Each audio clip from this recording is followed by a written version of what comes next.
Je suis de retour avec la délégation d'Elnet, des imams européens, conduite par notre ami Hassan Chalmoumi, au festival Nova. Je déambule parmi les portraits de tous ceux qui ont été massacrés ici.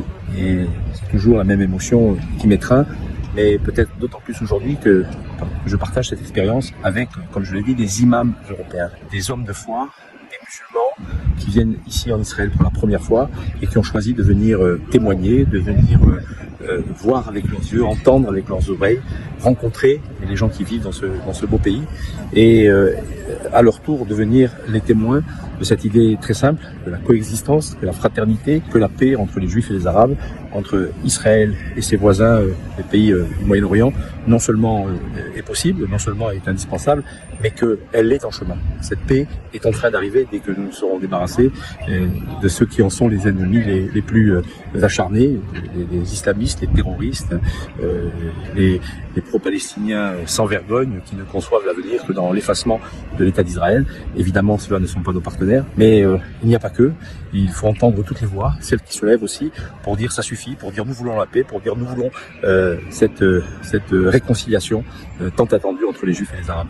Ce que nous vivons depuis quelques jours, c'est juste incroyable, avec des gens d'une très très grande humanité, beaucoup de sensibilité, qui expriment un islam de réconciliation, un islam qui est tourné vers l'avenir et pas vers dans la contemplation du passé.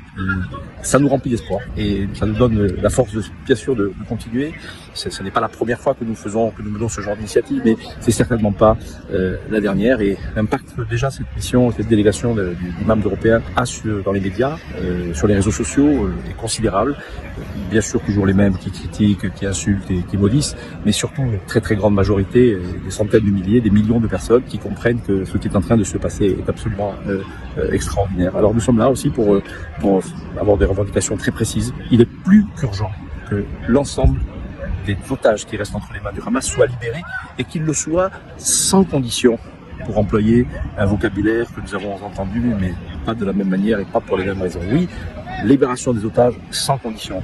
Parce que derrière, nous voulons aussi que la population de Gaza, qui est prise en otage par les islamistes du Hamas, que cette population aussi soit libérée et qu'elle ne soit plus simplement éduquée, conditionnée à la haine, à la mort et à la désolation et à la dévastation. Donc nous voulons que la paix soit possible, elle ne le sera que lorsque nous aurons changé les paramètres de ce qui se passe dans ce Moyen-Orient, tellement compliqué, mais en même temps tellement porteur d'espoir. Voilà, nous allons continuer et bien sûr nous vous donnerons d'autres nouvelles, mais croyez-moi, ce que nous faisons ici a du sens, a de l'impact et ensemble nous réussirons.